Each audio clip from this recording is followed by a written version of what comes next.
Hello and welcome to another edition of the One Team We Agree On. I'm Jillian and I'm without Kyle today, but I do have special guests today to recap some things Union and Union 2. And pleased to welcome to another edition of the One Team We Agree On, Evan Konigsberg. And you can find him at Philly Soccer Now and got to know him quite a bit with being in the press box, Union and Union 2. So really excited to have him on and recap some of the Union's action here recently. So, Evan, how are you doing? I'm very good. How are you? I'm happy to join you here. Yeah, doing well. And for people out there wondering where Kyle is, he was unable to join us tonight. So, yeah, he's had a lot going on with his job on his main gig. So, um, I'm just handling it tonight. But yeah, so.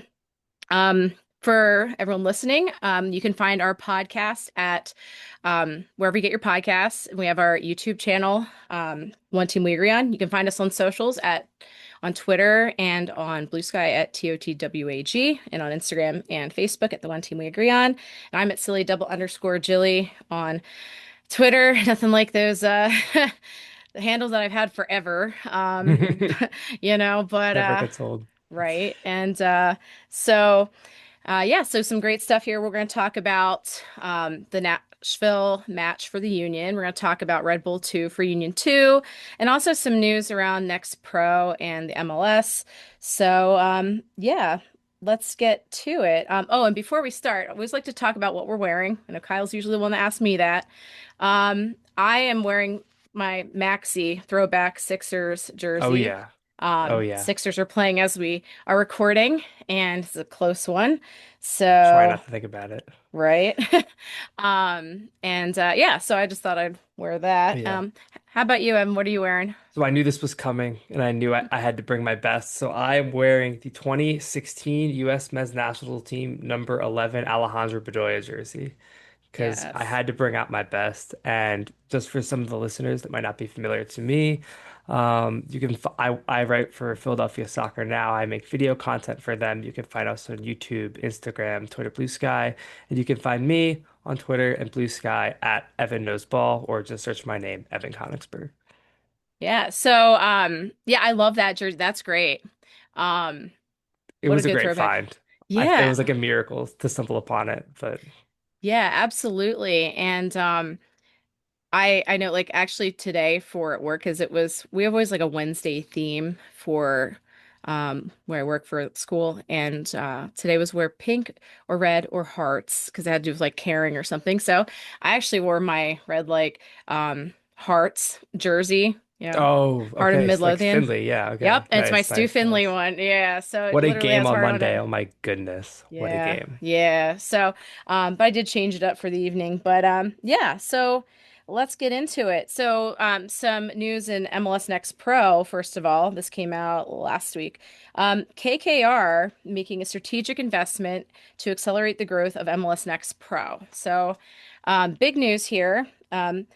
Alex Silverman was the first to report from SBJ on Friday morning, broke that news. Actually, I feel like it was that's what Kyle's written out. I think it was Thursday. But anyway, MLS and private equity firm KKR have agreed to establish a joint venture that will centrally control the commercial rights for most teams in MLS Next Pro Development League. The concept has been in development since early 2024 and received final approval from MLS owners following more in-depth discussion and refinement over past several months. So the new company, Hometown Soccer Holdings, plans to move Next Pro teams that are affiliated with MLS clubs to nearby mid-sized markets, where the firm will facilitate the construction of multi-purpose stadiums with roughly 6,000 to 8,000 seats. And Hometown Soccer Holdings will oversee venue operations, branding, ticketing, sponsorship, merchandising. They're going to oversee a lot of that stuff. Now, MLS clubs will have the option of whether to turn over business operations of their development teams to the joint venture or to retain those rights, with most expected to opt in, and those that do will retain control of soccer operations for their next pro teams, including coaching, player development, contracts, and travel. Um, Financial terms haven't been disclosed. And yeah, so we still don't know a lot about what's going on with that, what that means for the union, and um, have some clips here to share real quick. So let's see here. Let's do this. And so first one here is we'll do this one here. Two reserve team, it becomes a club in another town with its own brand, its own front office, maybe its own revenue streams. Is that the kind of model we're looking at? Simon, that's exactly right. And John Ingram, the owner of Nashville SC, and his team, Ian Ayre and Lindsay Piola, have done an incredible job of leading by example and creating Huntsville City FC, and that it's the perfect example. And this is exactly what can and should be happening across the country with all of these clubs. And for the fans of Huntsville, they have their own club, and they get to see the best young prospects who are on their way. They may be a year or 6 months or a weekend away from playing in Nashville, or seeing some of the first team players who are recovering from an injury coming to Huntsville as they work their way back into the first team. So we'll be doing this exactly this way across the country. And there is another live example this year, which is FC Dallas's club, which is now opening a new stadium, an $80 million facility, opening next month in the city of Mansfield, Texas. And that's another great example of this in action. But it needs to happen with all of them, and we're here to assist and to build two. Okay, so that was the first clip, and that's the powers that be there speaking about it. And then I asked Ryan Richter. But the hope is that this league. I asked Ryan Richter last week as well about that. So he didn't have much to offer yet about what it means for Union 2, but here's what he had to say. But the hope is that this league gets better, more professional, and it gives a better pathway for players to develop to an MLS and beyond that. So that's the goal of everyone involved, is to keep building this league to be better and better. So I think that's, we'll see as it goes, but it's something we've known about for a little bit, and excited about what those changes, how they can positively affect the pathway and what we're trying to do. But the hope is that this league gets better. Sorry, that's playing again. I pulled a Kyle there. Sorry, Kyle. No worries. But yeah, so yeah, that could mean who knows what for Union 2, if they would stay in Chester there, or if they would go somewhere else, like how, Chattanooga had, obviously they're independent, but like something like Huntsville is a good example. They're kind of like a ways from the team, kind of their own identity there. I don't know. What do you think, Evan, on Yeah, that? so there's a lot of, different implications to this, whether it's the Union, who are they playing every week? Who is Union 2 playing every week? And also, where are they going to play? I think the first thing that came into everyone's mind when we saw this announcement in the Philly area was, are we headed to Bethlehem Steel Part 3? Which I don't think so. But something very interesting that I found about this was when the Union brought their second team back to Chester, specifically Chester. It was a point of pride for them because they wanted to have their whole system top to bottom in the same place. So what I did was I looked back at the Sportsplex announcement from 2022. The announcement of the $55 million project marks a significant step in the development. And in addition, the project will bring the Philadelphia Union Academy and YSC Academy to one campus alongside the first and second teams, furthering the commitment to youth development and the player to pro pathway, which really makes you think, like, I'm not sure that the Union, this might have been what the Union organization would have wanted, a team that has players that are with the first team one day and the next day they're playing 90 for Union 2. This might not be the best thing for an organization like the Union. What else it might mean is we might get a smaller market in the area, Harrisburg, Lancaster, even somewhere there, that would then get their own team in more of like a minor league baseball type deal. So I think it's probably going to take a while for us to find out, but I do wonder if it affects that kind of grand vision that the org had putting together that training complex.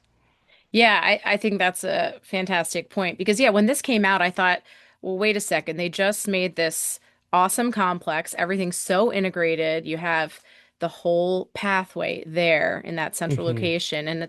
And you think about some of these players that do slide between the teams. You have a lot of these like U18s that are going and practicing with Union 2 and playing with Union 2 at times. And then you got players going between Union 2 and the first team. And it's Exactly. just, and the coaches are there communicating all the time. I see, like, for instance, Ross Kane is, he'll be coaching with Union 2 with the goalkeeping, but then he's over with the first team. And and then of course there's the whole, the games. Now, as much as I would love if they were in Lancaster, that'd be a really short drive for me, you know? Oh yeah, very I, convenient. I low key kind of love that, but at the Yeah. same time, it's like, well, yeah, how does that work logistically? And you figure some of these guys that play with Union 2, they go to YSC, they're going to school right there too. Hmm. So, if depending on how far it'd be, that just complicates everything, I think. But I mean, I appreciate they're trying to market this more and, Hmm. make, like, kind of take Next Pro to the next level. And if it means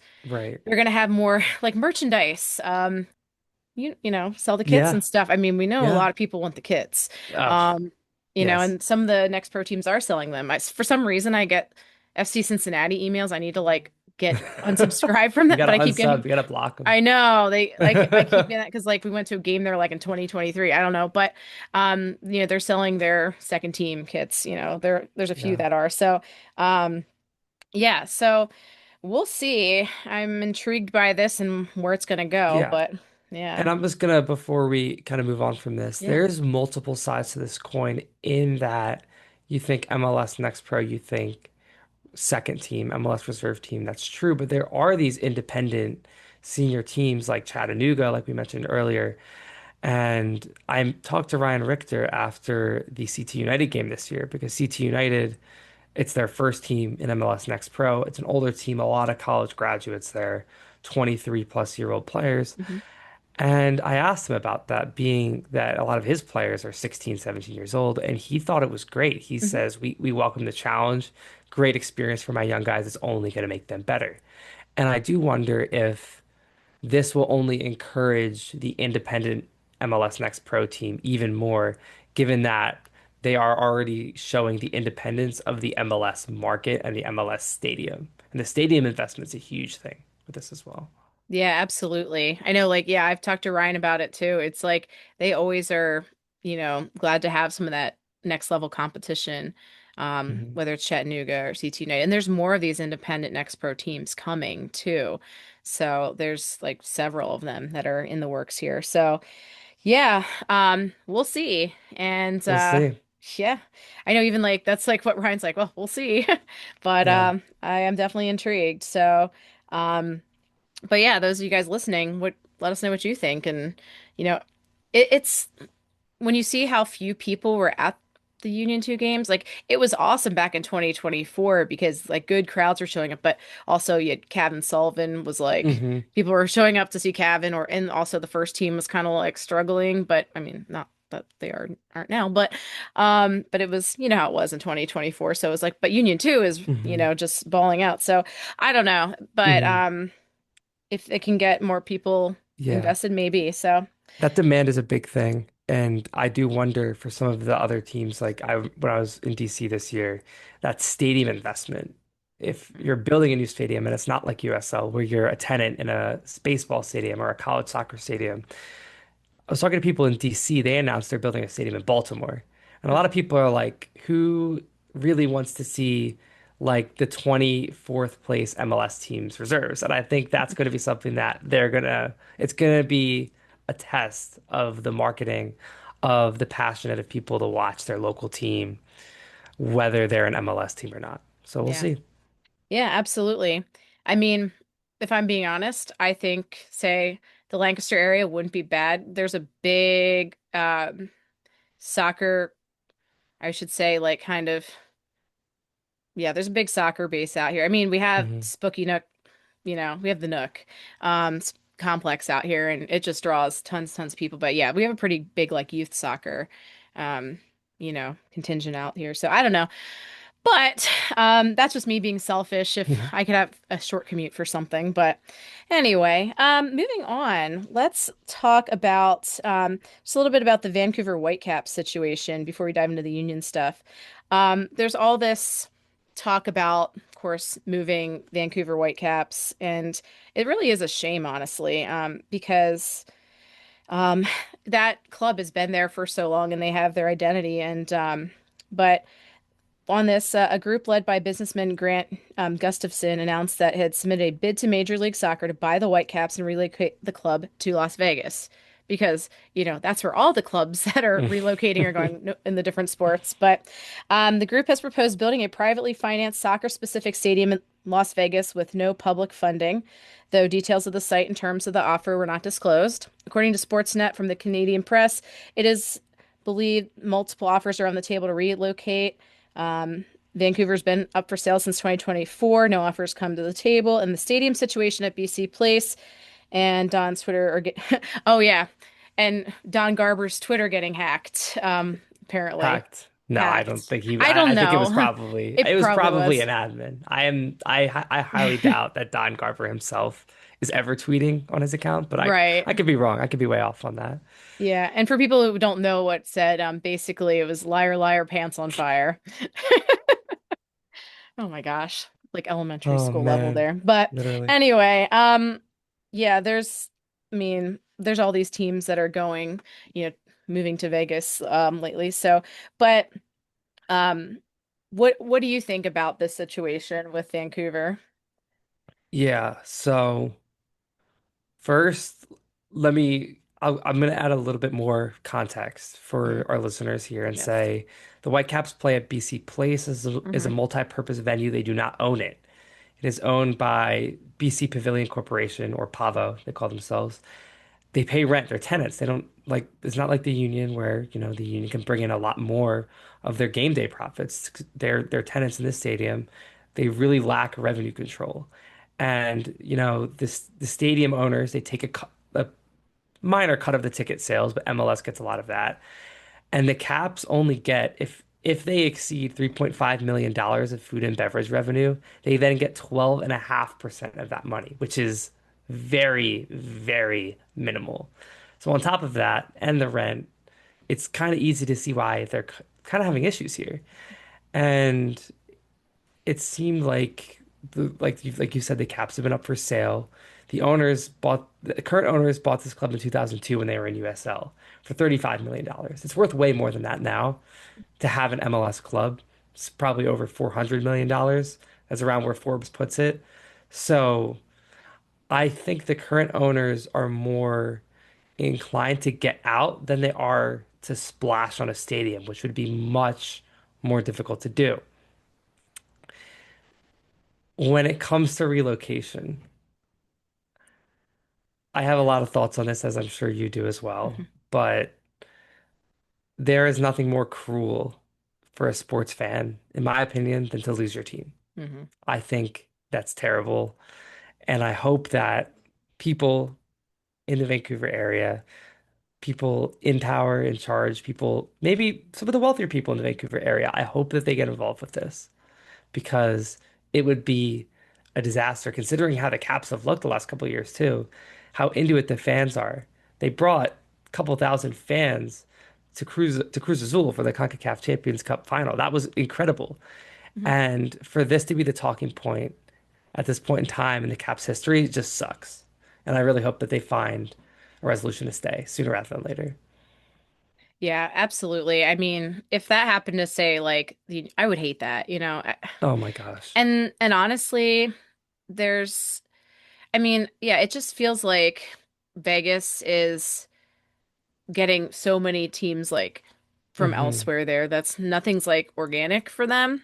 Right. And so except for like I guess the Golden Knights, which they they really could have done better with that name, but that's for another topic. Yeah. Because Kyle's such a big fan of like Vegas, like the city in general. We go there all the Mhm. time, but like he's like, oh, they could have had such a better name for that. But anyway, yeah. So I think I do hope they figure something out here and that they get to stay in Vancouver. Hmm. So yeah, we will see.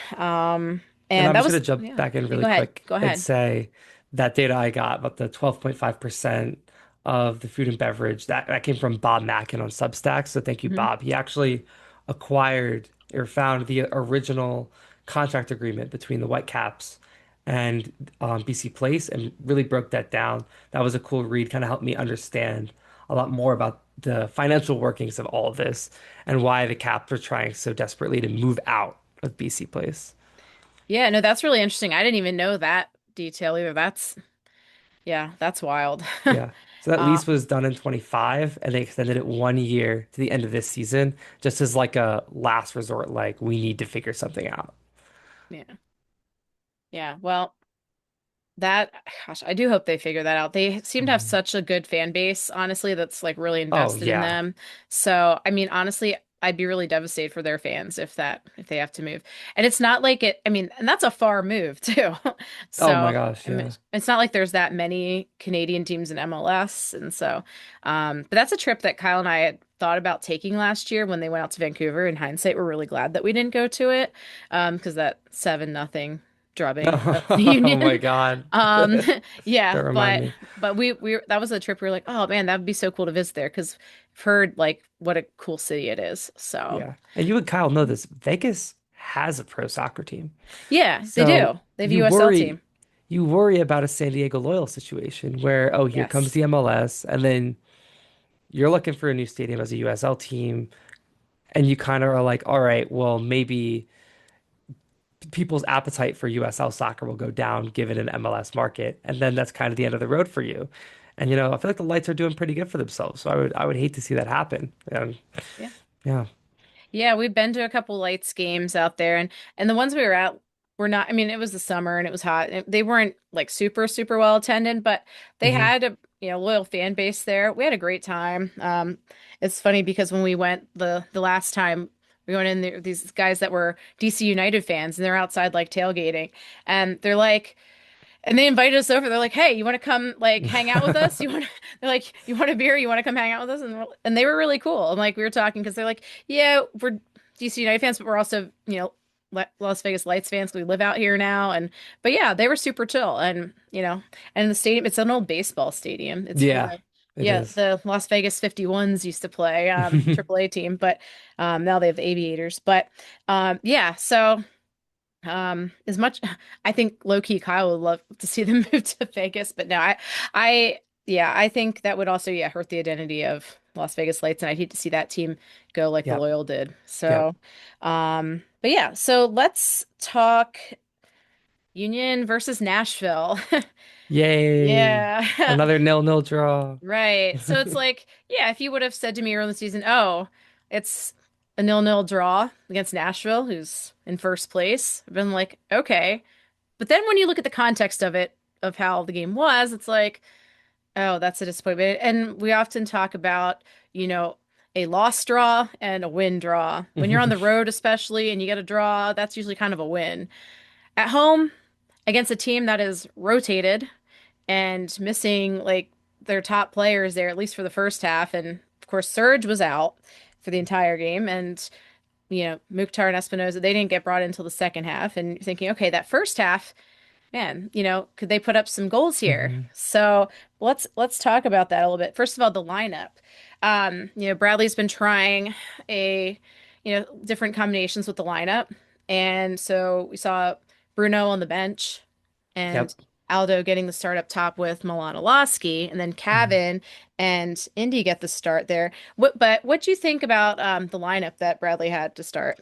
So I think this was probably the right look by Carnell. And before I get into the lineup, I'm going to say a draw on the road usually feels like a win unless you can see to a goalkeeper in the 97th minute. But This is true. about This the is very more true. about the lineup was I think what myself and a lot of other people have been seeing is the Alado Damiani combination doesn't give you enough verticality running it behind. And Milanolowski, while he does kind of drop deep into that 10 spot, does actually make runs off the shoulder as well.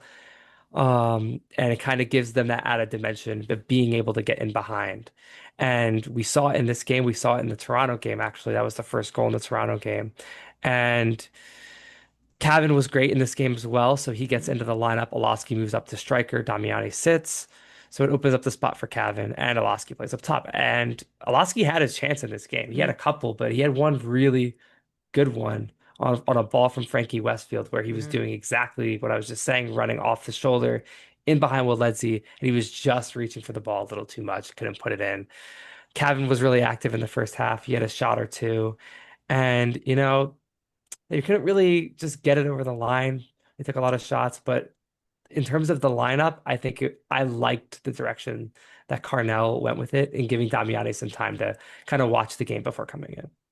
Yeah, I agree.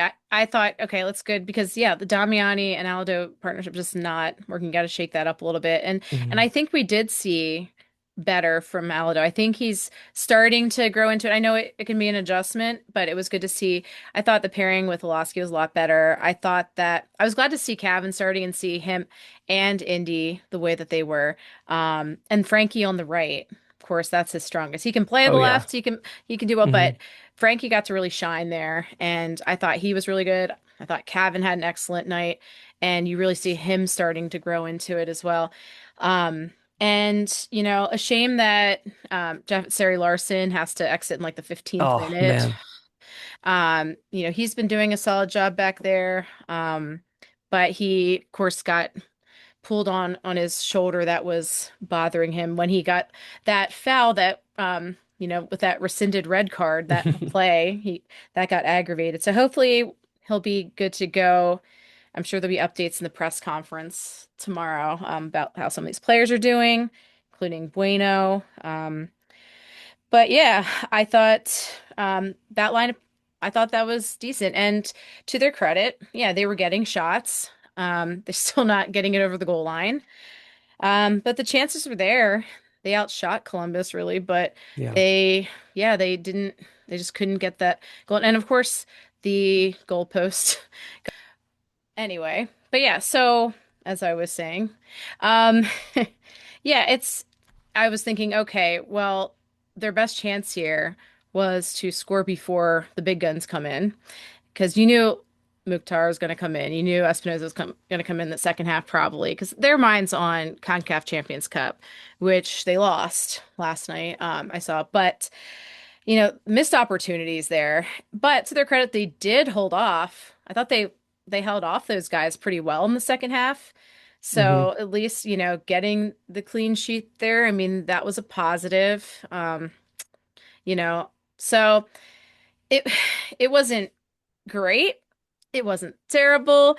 They need to score some goals. And I can understand fans would be feeling really Yeah. frustrated on this. Yeah. And to the point at the end, I do want to say Gainer Martinez came in for Sari Mhm.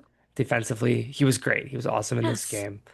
So props to him. He didn't really falter when hmm Mokhtar Espinoza came in, so he didn't really look scared.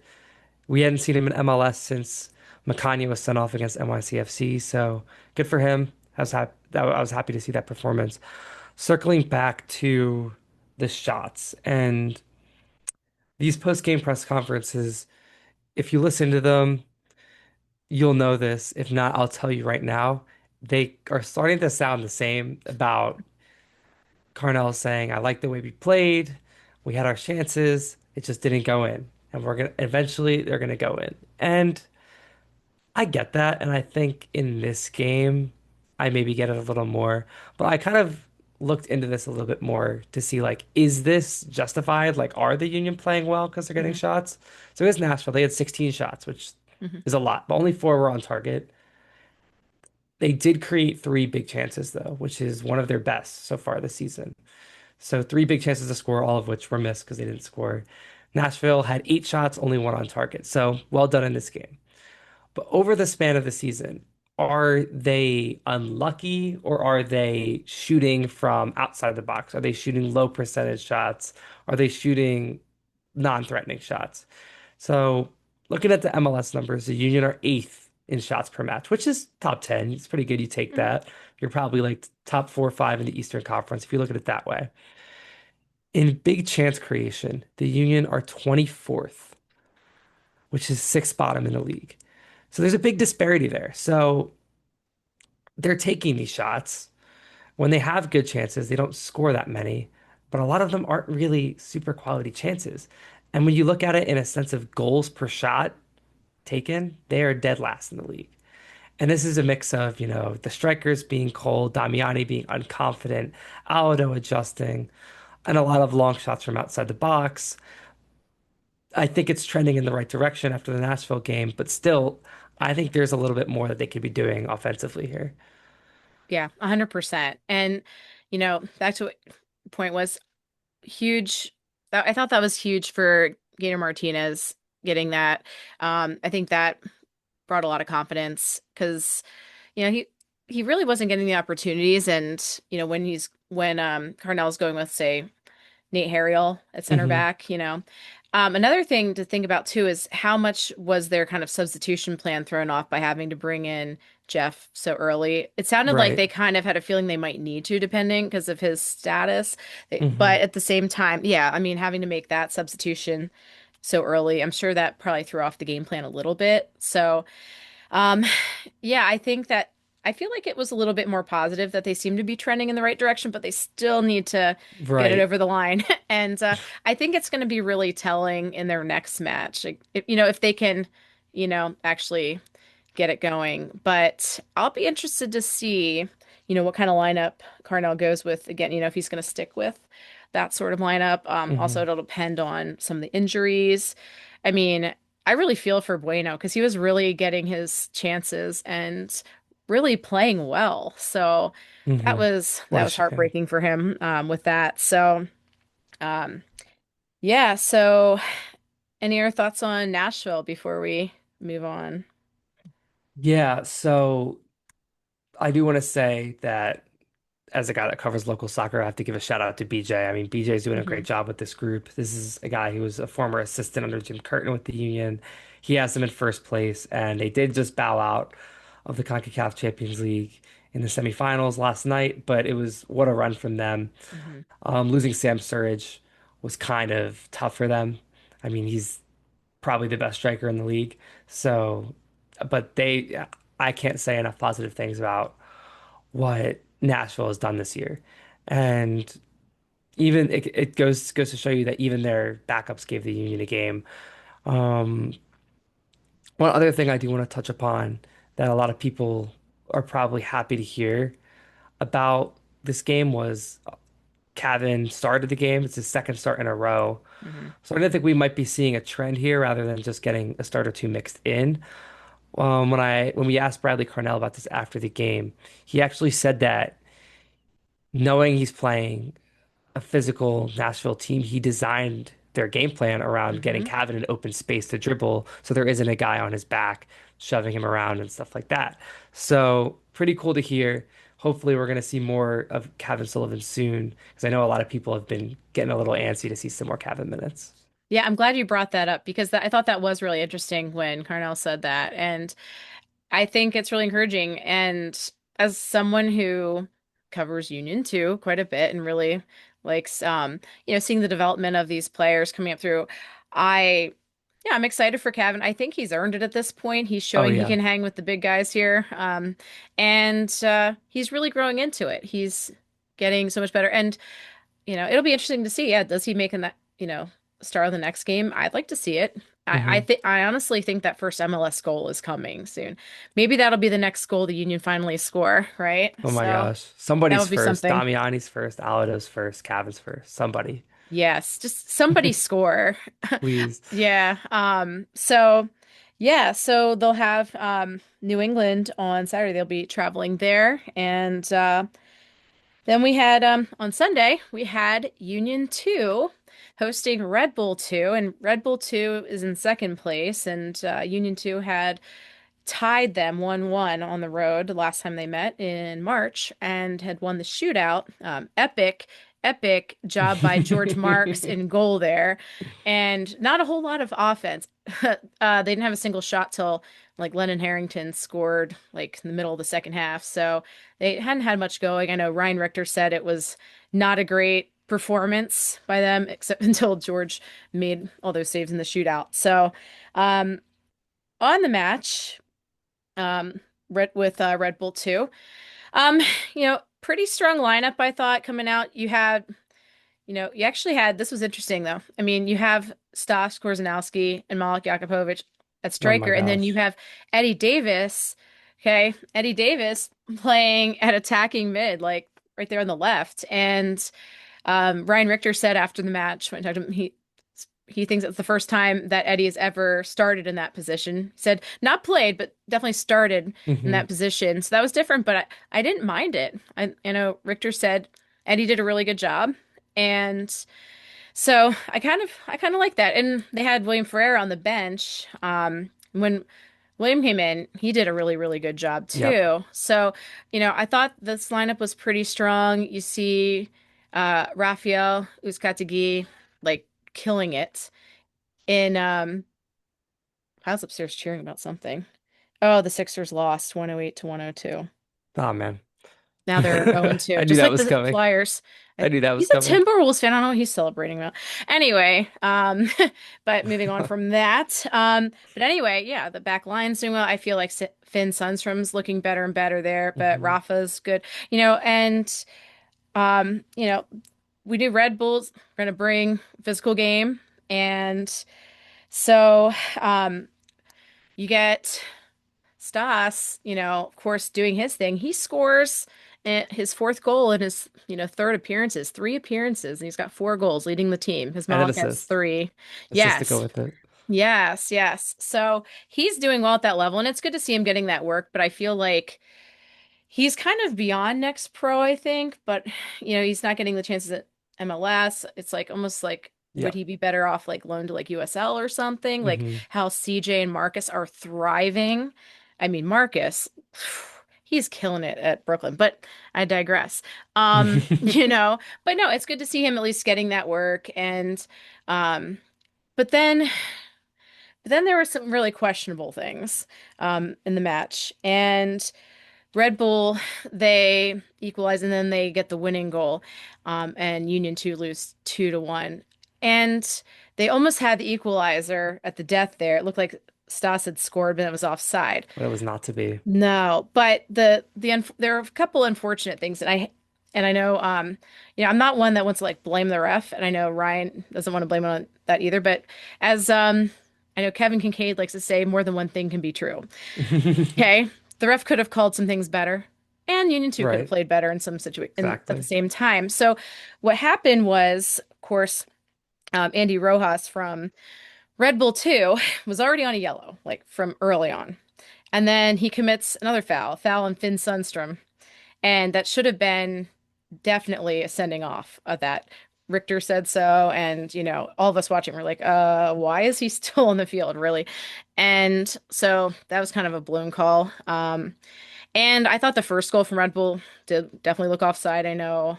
I It think was Richter's. close. It was I was close. I was pausing it on the video. I was Yeah. watching it back. And I'm no expert on calling offside. I tell Kyle, I'm like, sometimes I'm like Ted Lasso when it comes to knowing offside. Hmm. Um, but And what I'll say yeah, about that yeah, first goal that they conceded yeah. is experience for young players. Hmm. Play to the whistle. Yep. In these days, they let the play go until it ends, and then if there's an offside, the flag will go up. The center backs tried to step up and hold the line. The play continued. He rounded the goalkeeper, and had Finn Sundstrom or Rafa tracked back a little earlier, that shot could have been cleared off the line. Yep. But they didn't, so it wasn't, and it went in. It was so Yep. close. So close. And that's a shame because yeah, I thought it was a strong lineup. They Hmm. really Ryan Richter said after the match he was really proud of how his team played. They did a lot really well. And so, I mean, he was pretty upbeat about it, all things Hmm. considered. So, Giovanni Sequeira, I thought had a really good game. So he's really grown into that as well. So unfortunate. I mean, Red Bull 2 has been playing well. They're undefeated. So they remain undefeated. And Union 2 slipped down to, I believe, fifth, but they had been up in third. But it's Hmm. it is what it is at this point. But, they're right in there. And I feel like they're getting a little bit better and a little bit better. And they have some of these Yep. academy guys, like Mateus DePaula has been doing fantastic. Guys like that.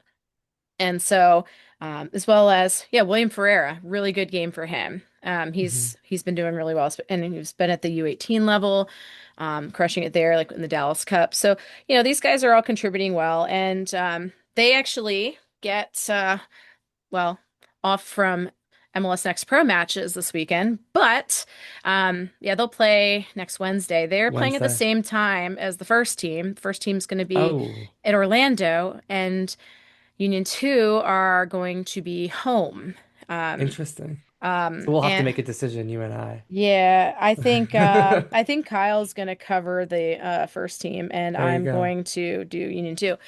But Friday, Union 2 are hosting the Ocean City Nor'easters on Friday at 1 p.m. at the Wisfis Bank Sportsplex. 1 p.m. It is open to the public. So for people listening, if you are free on Friday, it's a fun one to go look. It's a fun one to go Mhm. watch. And so the Nor'easters are USL 2 side. They have, college players, on there, that are home and as well as some other players. But there's some local ties there. There's a couple guys that have gone through the Mhm. union system too. So, and of course, Ryan Richter played for the Nor'easters for a bit too. So last year I went to that match. It was fun to watch that. So you'll definitely get to see probably some variety of players get some minutes in that for sure. Mhm. So they tend to do that. But Evan, are you able to go to that one?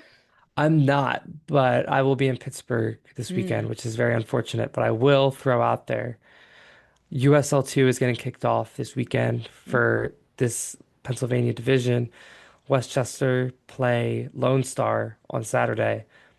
If you want to check in on that live stream, go to the game. You got the Ronan and Declan Sullivan, the twins. You got mm. Danny Kruger on that team. That's going to be a stack squad to keep an eye on. So Yeah. I'll throw that out there. Yeah, absolutely. And I know for Nor'easters, this is going to be like kind of their, I think, final tune-up before they start their regular Hmm. matches as well. So, yeah, Cool. I know I definitely got to check out Westchester as well with all those union connections and Yeah. never been to a game for them, but yeah, I'd actually Yeah. love to check that out. So, And let me yeah. mention one thing Hmm. about what we were just talking about being. We talked about the Union struggles to score. Hmm. We talk about Next Pro, and we talk about this guy that's scoring 4 goals in 3 games. And so Stash, in my eyes, has earned that opportunity at the MLS level. There's a reason why he hasn't been getting that opportunity, which is unfortunate. But if you look at the MLS roster profiles, Stosh is in MLS roster slot 31, which is a fancy way to say it's essentially a season-long loan to a lower Hmm. division club, whether MLS Next Pro or USL. And the player, Stosh in this case, is not eligible to compete in MLS Hmm. except as a short-term call-up. And the maximum amount of games that those players are able to participate in is, well, it's in CONCACAF and Open Cup, it's unlimited, but MLS, you only get 6 appearances. And Stosh appeared as a sub or started 6 of the Union's matches and stopped getting called up on April 4th after the Charlotte match, the Union's 6th game of the season. So I think the Union are probably ready to give him a shot, considering how well he's been playing. They just can't until they can move around the roster in the summer, which is unfortunate. But looking at the numbers, looking at how Stosh has been playing, looking at how Aldo and Damiani have been playing, Hmm. I'm hopeful after the World Cup break, we might see a little bit more of him. Yeah, no, that's a great point. I'm glad you brought that up. And I think a lot of people don't realize like that was kind of like Nick Pariano's role last year too. Right. Like that he was, basically loaned down to Union 2 the whole season. And so yeah, I think he's just gotta keep balling out at Union 2 until he, maybe gets that chance and they Yeah. move the roster around. So shall be interesting. So yeah. So yeah, that's our episode for today. Before we move on, anything else you want to add, Evan, or anything you want to plug for what's coming up for you? Oh, well, first, I just wanted to say thank you for having me on. My It's pleasure. long time listener, first time caller type deal for Mhm. me. So, you know, I appreciate the work that you guys have been doing. But yeah, just if you like anything you heard from me or Jillian today, a lot of my work, my writing, goes up on PhiladelphiaSoccerNow.com, and that you can find a lot of my work and a lot of the great work that me and my team does. We cover the union, we cover the local game, amateur stuff, youth stuff, college stuff. And yeah, I've been here about a year and it's been such a cool experience. So check it out if you get a chance. Awesome. Yeah. Yeah, everyone listening, make sure you check it out. And I'll be at the Nor'easters friendly with Union 2 on Friday. I'm looking forward to it. I took off work. Jealous. So gonna make a day of that. I'm missing my teacher appreciation luncheon that day, but it's okay because I'll probably go get some better food anyway. It is teacher appreciation week. Woo.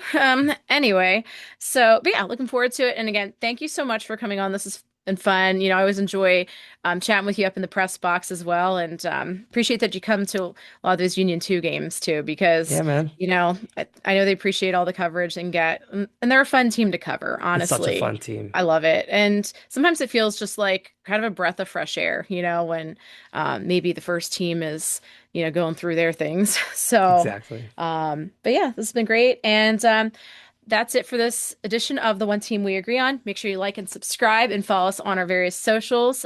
Leave us comments. We love hearing from you. And we'll have some articles coming up. Kyle's going to have his travel article for um, New England as well. And I think one for Orlando eventually as well, because they've got a few away matches. And I have an interview coming up. There Oh, will be a special episode very soon. So, in a few days, I think. So, that that is sounds coming down. exciting. Yeah. So, yep. So that's it for the One Team We Agree On. Thanks for listening, and we'll see you at the game.